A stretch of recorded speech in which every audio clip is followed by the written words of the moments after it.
Hello everyone, आप सब कैसे हैं। मैं उम्मीद करता हूं कि बहुत अच्छे होंगे और अपनी पढ़ाई को बहुत अच्छे से कर रहे होंगे। मैं Akash Kumar मढ़ाना ITC virtual classroom में आपका बहुत बहुत स्वागत करता हूं मेरे प्यारे बच्चों। जैसे आपको पता है कि हमारी बेसिकली 10th क्लास है और 10th क्लास में जो है मेरे प्यारे बच्चों हम लोग देख रहे हैं भारत और समकालीन विश्व। उसी में हम लोग चैप्टर नंबर जो आपका सेकेंड आज उसको प्रारंभ करेंगे, क्योंकि पहले में हम पढ़े थे यूरोप में राष्ट्रवाद। तो यूरोप का में पूरा स्ट्रक्चर्स को हमने समझा था कि यूरोप में कैसे देश बने हैं, क्या उनकी स्थिति रही है, कैसे उनमें संघर्ष हुए हैं, कैसे रूसी क्रांति हुई है, ब्रिटेन, जर्मन, किस प्रकार से फ्रांस, स्विट्जरलैंड, आइसलैंड, कैसे इनकी स्थापना हुई है। इन सभी की पूरी स्टोरियोज को हमने बहुत अच्छे से कवर किया, उनके क्वेश्चन आंसर भी किए। आज हम इसी में सेकेंड चैप्टर हम लोग पढ़ रहे हैं, भारत में राष्ट्रवाद। तो आज हम पूरा जो है चैप्टर के अंदर जो सब यूनिट्स है उनको भी ऐड ऑन करेंगे और हम लोग इस चैप्टर में देखेंगे कि भारत में आखिर में राष्ट्रवाद कैसे पनपा है। भारत में आपका नेशनलिज्म है, इसकी थ्योरी कहां से पनपी है, ये भावनाएं कहां से जगी हैं। इन सबको एक एक करके एक पहलू को हम लोग धीरे धीरे करके पढ़ेंगे। तो यूरोप वाला थोड़ा सा आपको अजीब सा लगा होगा, क्योंकि हम उससे इतने परिचित नहीं थे, लेकिन भारत के हर एक चीज पहलू के हमने कोई ना कोई पहलू सुना है। तो इस प्रकार आपको और अच्छा समझ में आएगा। तो आपको हर एक चीज को बहुत अच्छे से देखना है, बहुत अच्छे से इसमें गौर भी करना है। कोई भी चीज आपको समझ नहीं आती है चैप्टर के दौरान कहीं पर भी, तो मेरे प्यारे बच्चों देखिए, सारा माध्यम आपके पास खुला है। आप लोग लाइव जुड़कर चैट के माध्यम से अपनी क्वेरी को, अपने प्रश्न को, अपने डाउट को मुझसे पूछ सकते हैं। कोई भी स्कूल का कोई भी। चलिए, कोई ऐसा बच्चा है जो चैप्टर ले, आप लोग अपने माइक से लाइव जुड़कर चैप्टर को पढ़ना चाहते हैं, कोई भी बच्चा किसी भी स्कूल से, तो बच्चों आप खड़े होकर माइक से अपने चैप्टर को पढ़ सकते हैं। कोई भी बच्चा हो, अगर कोई पढ़ना चाहता हो।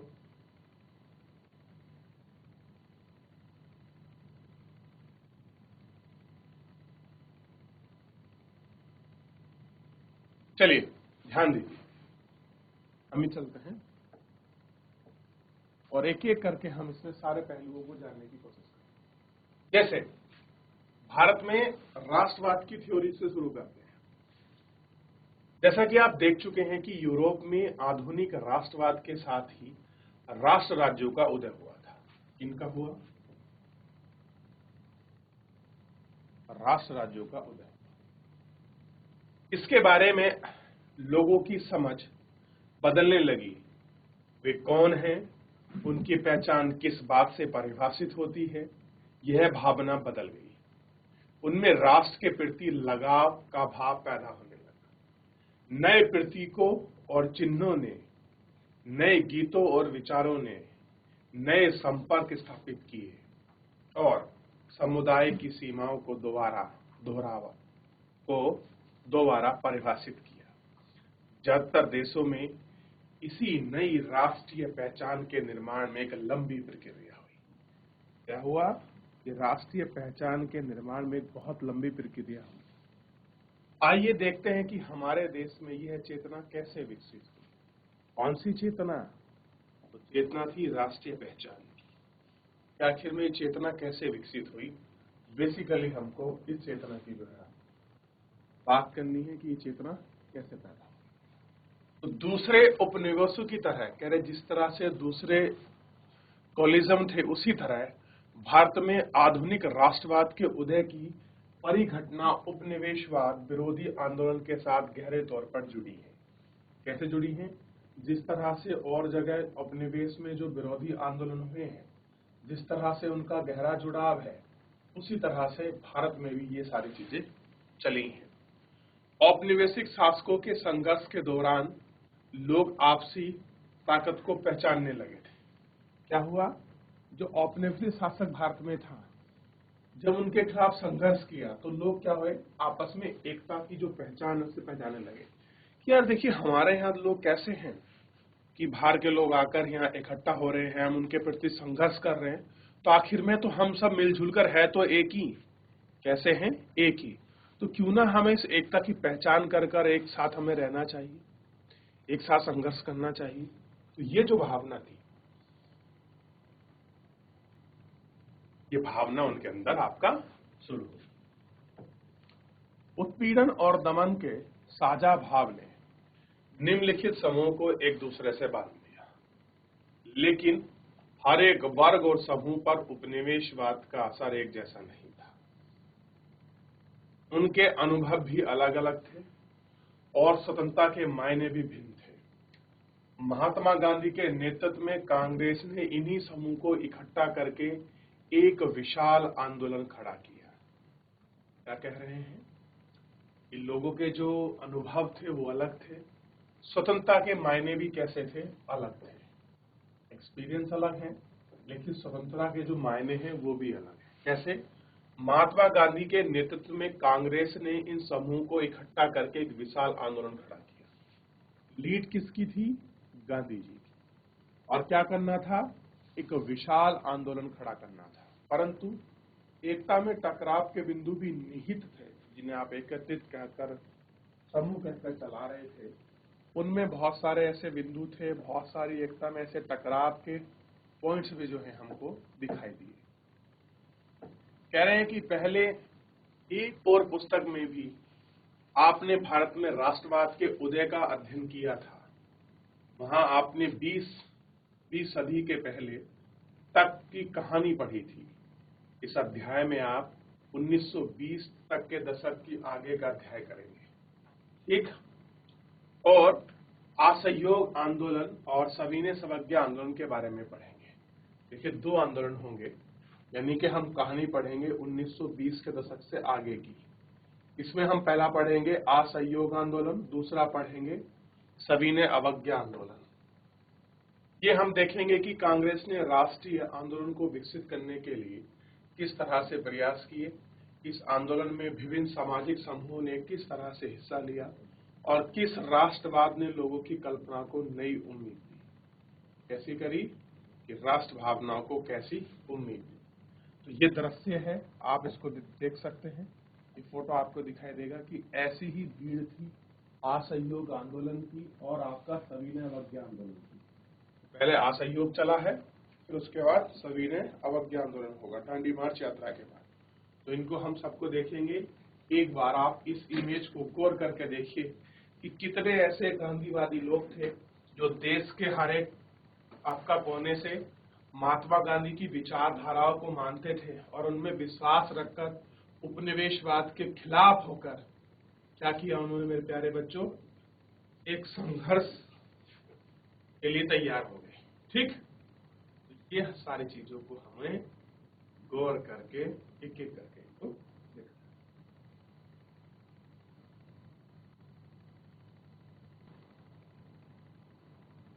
देख लिया? चलिए आगे बढ़े जाते हैं। इसी में पहला चैप्टर है कि अब देखिए, वर्ल्ड वॉर प्रथम के बारे में आप यूरोप में भी पढ़े थे और फर्स्ट वर्ल्ड वॉर के बारे में अब यहाँ भी पढ़ेंगे। तो पहला इसमें यूनिट है, यानी कि पहला चैप्टर है प्रथम विश्व युद्ध और खिलाफत और असहयोग आंदोलन। यानी कि पहला विश्व युद्ध होगा, उसके बाद खिलाफत आंदोलन चलेगा और खिलाफत के बाद गांधी जी शुरू करेंगे असहयोग आंदोलन, ठीक?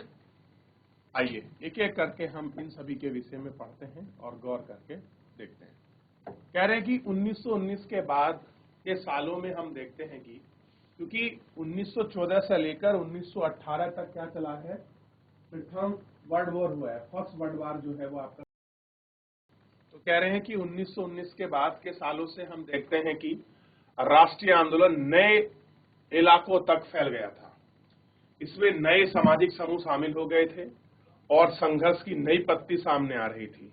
इन बदलावों को हम कैसे समझेंगे? कह रहे कि किस तरीके से 1919 में जो सारी चीजें हो रही हैं, जो नए सामाजिक समूह आ रहे हैं, जो इनके बदलाव हैं, हम इनको कैसे देखेंगे और उसका क्या परिमाण है। सबसे पहली बात यह है कि प्रथम विश्व युद्ध में एक नई आर्थिक और राजनीतिक स्थिति पैदा कर दी थी। कह रहे जो प्रथम जो आपका वर्ल्ड वॉर हुआ था, इसने एक नई आर्थिक और सामाजिक जो थी कंडीशन जो थी एक खड़ी कर दी थी, ठीक? ये आपको देखना है। इसके कारण रक्षा व्यय में भारी इजाफा हुआ, यानी कि जो हम रक्षा की चीजें थी, जो आपके डिफेंस में जितना पैसा खर्च करते थे, उसमें हमें अपना बजट जो है बढ़ाना पड़ा कि जितना पैसा हम खर्च करेंगे उससे ज्यादा और हम लोगों को क्या करना पड़ेगा, इसमें इन्वेस्टमेंट करना पड़ेगा, ऐसा काम हुआ। तो इस पर खर्चे की भरपाई करने के लिए युद्ध के नाम पर कर्जे लिए गए और करों में वृद्धि की गई।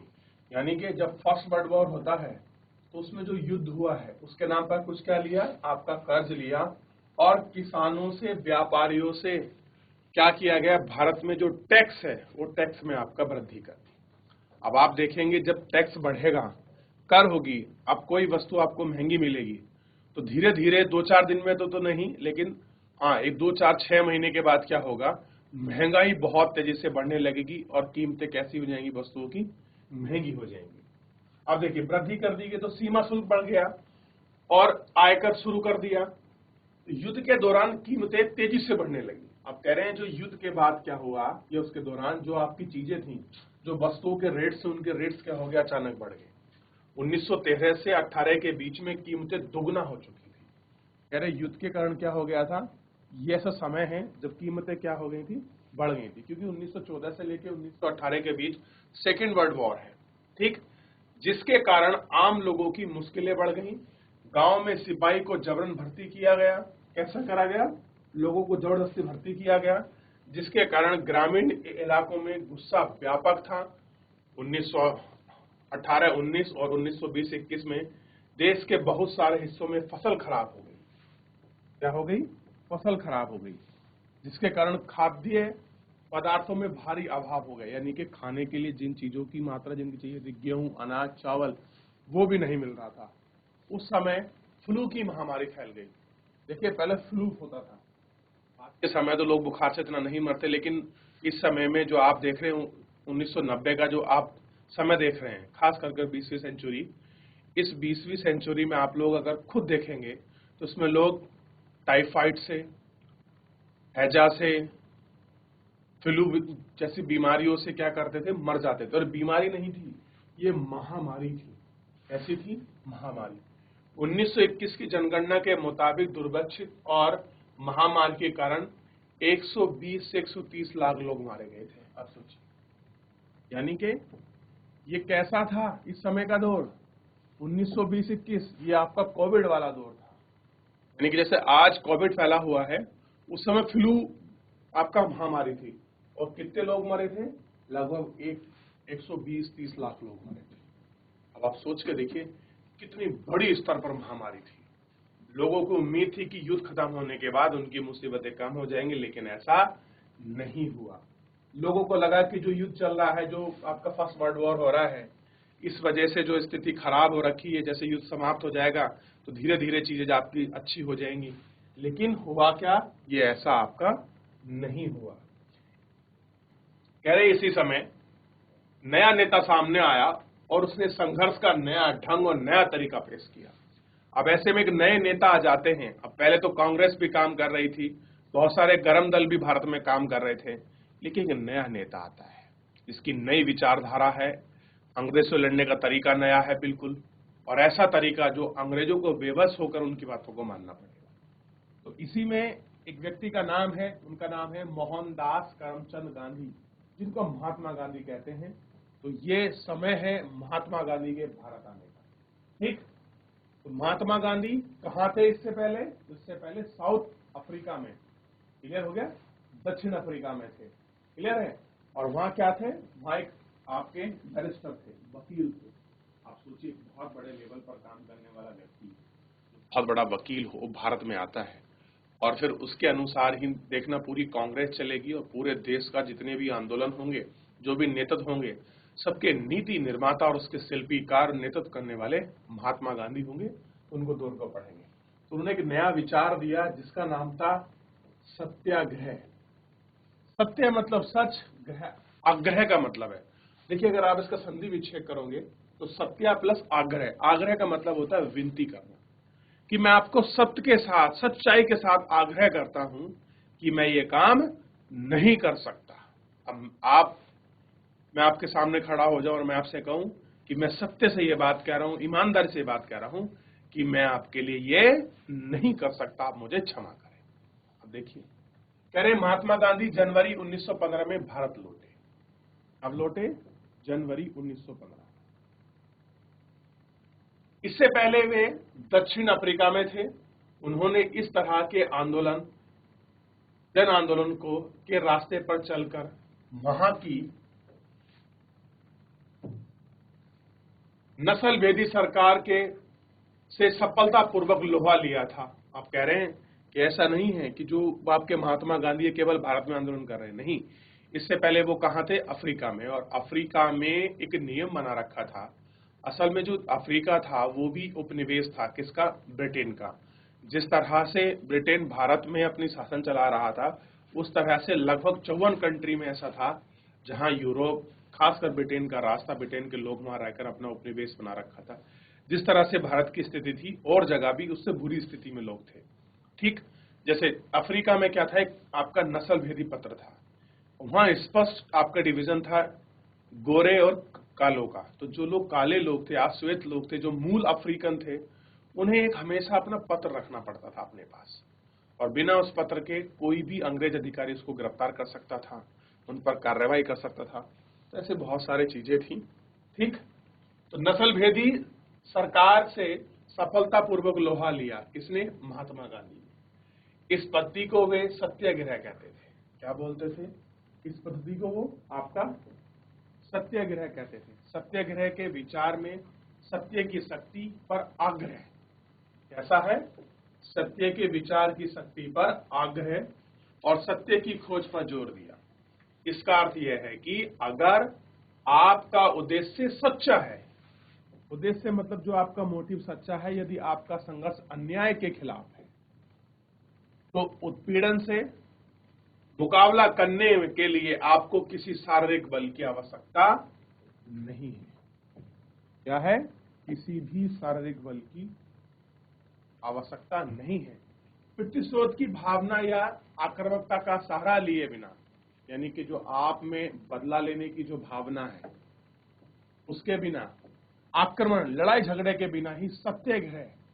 सत्याग्रह का मतलब केवल अहिंसा, यानी कि जिसमें हम हिंसा ना करें, कोई लड़ाई झगड़ा ना करें, के सहारे से भी अपने संघर्ष को सफल हो सकता है। और क्या कर सकते हैं? हम इसको सफल बना सकते हैं। इसके लिए दमनकारी शत्रु की चेतना को जोड़ना चाहिए। उत्पीड़न शत्रु को नहीं, बल्कि सभी लोगों को हिंसा के जरिए सत्य को स्वीकार करना, बेबस करने की बजाय सच्चाई को देखना और सहज भावना से स्वीकार करने की प्रेरणा किया जाता है। इस संघर्ष में अंततः सत्य की जीत होती है। गांधी जी का विश्वास था कि अहिंसा का यह सभी धर्म और भारतीयों को एक सूत्र में बांध सकता है।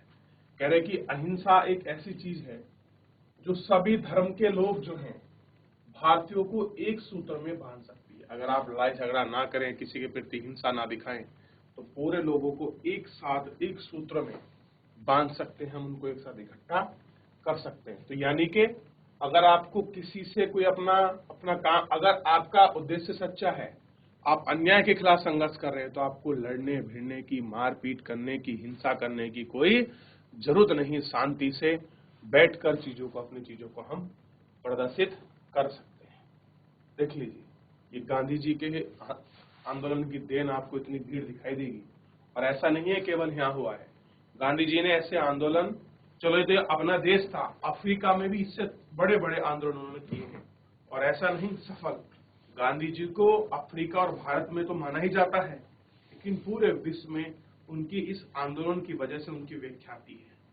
व्याख्याति का मतलब उनका पहचान है।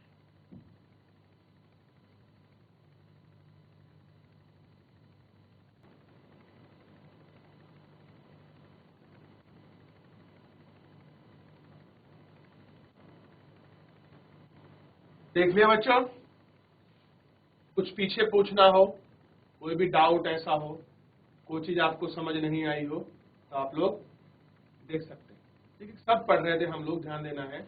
जबरन भर्ती, इस प्रक्रिया में अंग्रेज भारत के लोगों को जबरदस्ती सेना में आपका भर्ती करते थे। तो देखिए, दक्षिण अफ्रीका में भारतीय मजदूर को फोटो कैसे आप गुजरते हुए, वहां का एक फोटो इन्होंने दिखाया है।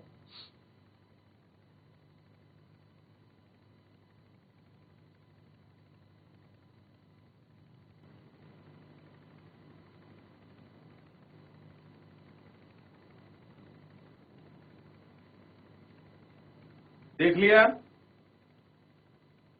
आगे बढ़ जाए मेरे प्यारे बच्चों। चलिए,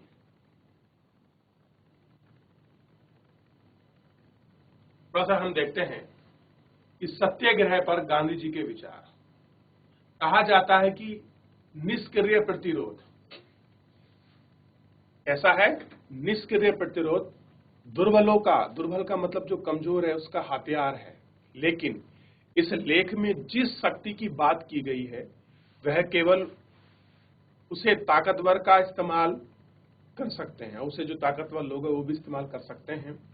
यह निष्क्रिय प्रतिरोध की शक्ति नहीं है, इसके लिए सघन सक्रियता चाहिए। दक्षिण अफ्रीका के आंदोलन का निष्क्रिय नहीं बल्कि सक्रिय आंदोलन था। सत्याग्रह शारीरिक बल नहीं, सत्याग्रह अपने शत्रु को कष्ट पहुंचाता नहीं है, वे अपने मित्रों का विनाश के नहीं चाहता।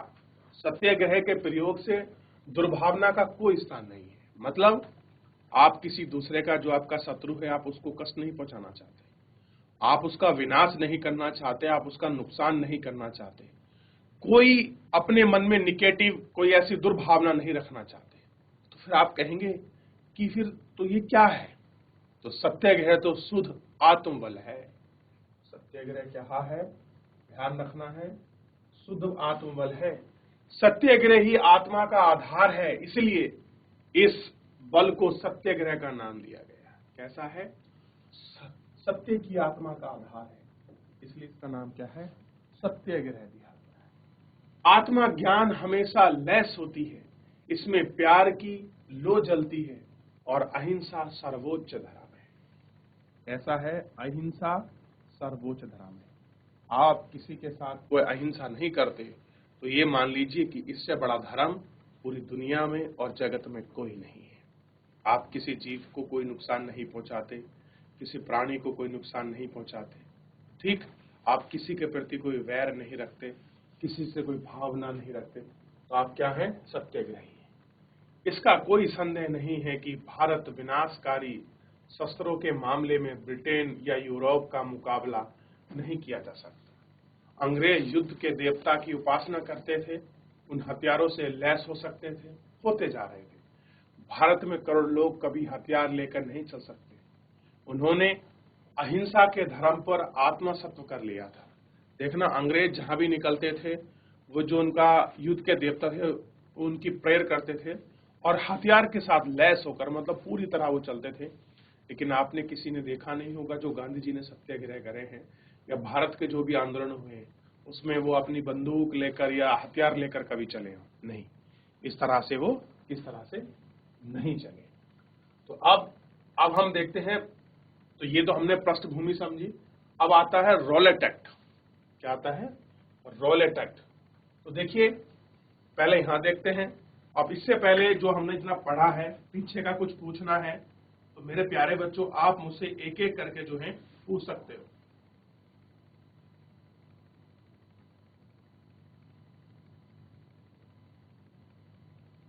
तो आप मुझसे पूछ लीजिए।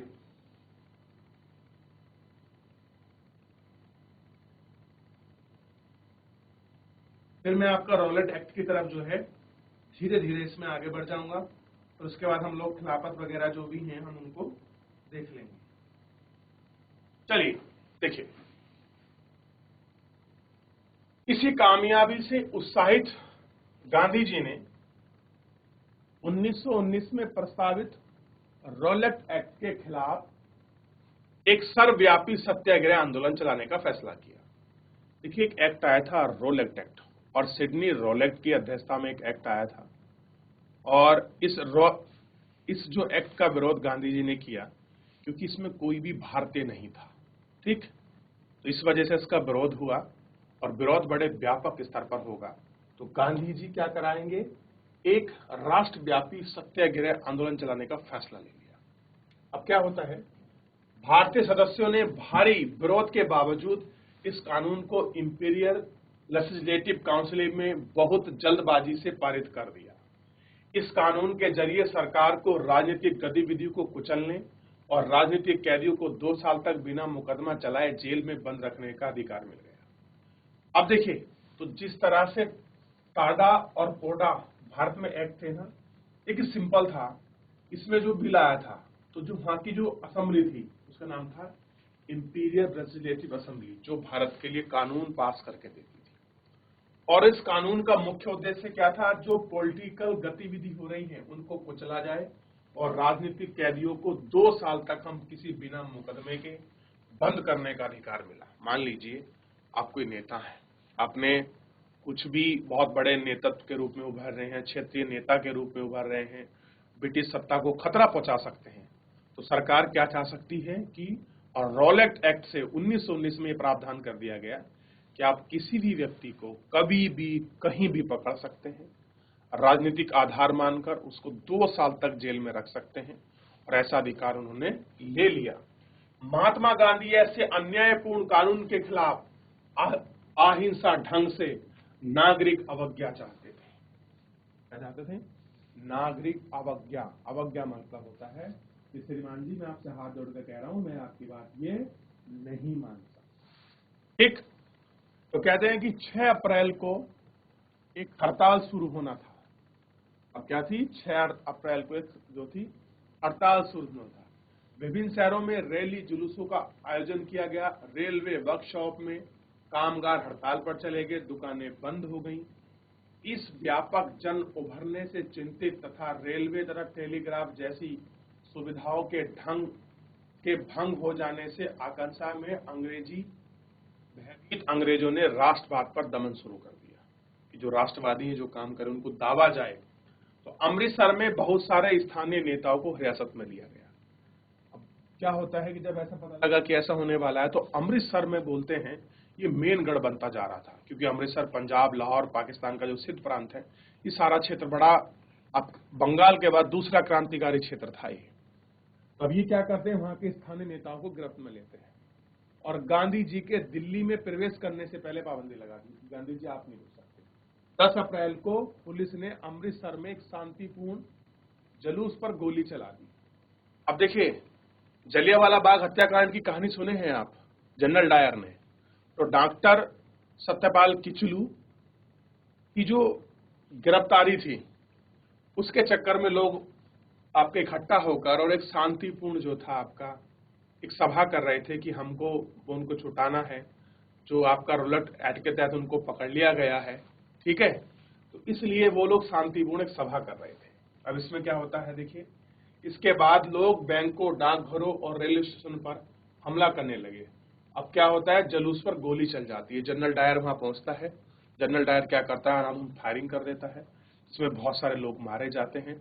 और यह घटना इतिहास में दर्ज होती है, किसका? जलियांवाला बाग हत्याकांड। शहर है अमृतसर, ठीक। अब जब वहां गोली चली तो लोग इसके विरोध में उतर गए। लोगों ने क्या करा, डाक खानों में, बैंकों में, रेल घरों में जो है स्टेशनों में आग लगा दी और मार्शल लॉ लागू कर दिया गया। और जनरल डायर ने भी कमाल संभाल ली। अब जनरल डायर क्या हो गए, बिल्कुल फिट हो गए। 13 अप्रैल को जलियांवाला बाग हत्याकांड हुआ। उस दिन अमृतसर में बहुत सारे गांव में सालाना बैसाखी के मेले में शिरकत करने वाले जलियांवाले बाग जो आपका मैदान था उसमें जमा हुए। काफी लोग तो सरकार द्वारा लागू किए गए दमनकारी कानून का विरोध प्रकट करने के लिए इकट्ठे हुए थे। यह मैदान चारों तरफ से बंद था। शहर के बाहर होने के कारण वहां लोग जुटे। लोगों को यह पता नहीं था कि इस इलाके में मार्शल लॉ लागू हो चुका है। अब देखिए, लोगों को यह भी नहीं पता था कि यहां मार्शल लॉ लागू हो चुका है। जनरल डायर हथियार बंद सैनिकों के साथ वहां पहुंचता है और जाते ही उस मैदान के बाहर निकलने के सारे रास्ते बंद कर दिए। और इसके बाद सिपाहियों ने भीड़ पर अंधाधुंध गोली चला दी। सैकड़ों लोग मारे गए। बाद में उसने बताया कि वह सत्याग्रही को जहन में दहशत और व्यसत की भावना पैदा करने का एक नैतिक प्रभाव उत्पन्न करना चाहता था। क्या चाह रहा था कि जो लोग आंदोलन कर रहे हैं उनके प्रति मन में दहशत बैठाना चाह रहा था, भय बैठाना, यानी कि डर, कि मैं तुम्हें ऐसा एग्जाम्पल सेट कर दूंगा कि आप भविष्य में कभी इकट्ठा नहीं हो सकते, आप इस तरह से सत्याग्रह का आंदोलन नहीं चला सकते। तो इसके प्रति जो था जनरल डायर अपना भय बैठाना चाहता था। उसने स्वीकार किया कि मैंने इसलिए गोली चलाई थी। अब सोचिए, आप किसी के डर से, किसी के धमकाने से जो है, क्या आप वहां पर आप उठना बंद कर दोगे, बैठना बंद कर दोगे? तो ऐसा नहीं है। तो तो जनरल डायर ने जब ये किया तो इस बात की पूरे देश में निंदा हो गई और लोग एकजुट होकर सामने आए। ठीक, तो चित्र दिखाया जनरल डायर के हुक्म से 2 सिपाही लोगों को घसीटकर ले जाने के लिए मजबूर कर रहे हैं। अब देखिए, तो इस तरह से पूरा मार्शल लॉ लगा रखा था। आज भी देखिए, सरकार आपका मार्शल लॉ लगा देती है। 2-4 लोगों से अधिक आपके खड़े होने की परमिशन जो है आपका मार्शल लॉ के अंतर्गत आपका नहीं होती है। तो ये भी आप बहुत अच्छी तरह परिचित होंगे। अब कह रहे हैं कि जैसे जैसे जलियांवाला बाग की खबर फैलने लगी, उत्तर भारत में बहुत सारे शहरों में लोग सड़कों पर उतरने लगे, हड़तालें होने लगी, लोग पुलिस की मोर्चे लेने लगे। मोर्चों का मतलब टक्कर लेने लगे, सरकारी इमारतों पर हमला करने लगे। सरकार ने इन कार्रवाई को निर्मम तरीके से कुचलने का रास्ता अपनाया कि इनको जिस तरह से उसे मार पीट कर इनको ये आंदोलन को समाप्त किया जाए। सरकार लोगों को अपमानित और आप तारांकित करना चाहती थी। सत्याग्रही को जमीन पर नाक रगड़ने के लिए सड़क पर घसीट कर ले जाना, सारे आम नागरिकों को सलाम मानने के लिए मजबूर कर दिया गया। लोगों को आपका कोड़े मारे गए। गांव में गुजरावाला पंजाब में बम बरसाए गए। हिंसा फैलाने के लिए गांधी को आंदोलन वापस लेना पड़ा। और क्या हुआ, जब ये हिंसा फैलने लगी तो गांधी जी को मजबूरन क्या करना पड़ा, ये आंदोलन जो था अपना वापस तो लेना पड़ा। तो इस तरह की चीजें जो थी इस आंदोलन में आपकी जो घटना थी वो घटित हुई। तो आप इनको देख सकते हैं कि किस तरह से चीजें हुई और गांधी जी को आखिर में जो था अपना जो आंदोलन है ये वापस लेना पड़ा। तो अंग्रेजों ने किस तरह से भारत में दमन किया, शुरुआती तौर पर लोग कैसे रूप में काम कर रहे थे, आप इसको इस पूरे से समझ सकते हैं, उसका प्रयास कर सकते हैं कि क्या चीज।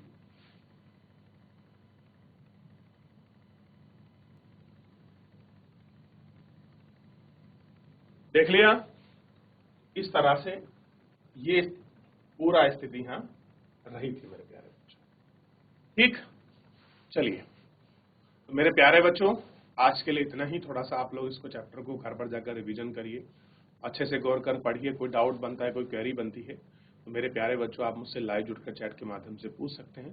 फिलहाल आज के लिए इतना ही, मिलते हैं नेक्स्ट लेक्चर में और मुझसे जुड़ने के लिए आपका बहुत बहुत धन्यवाद।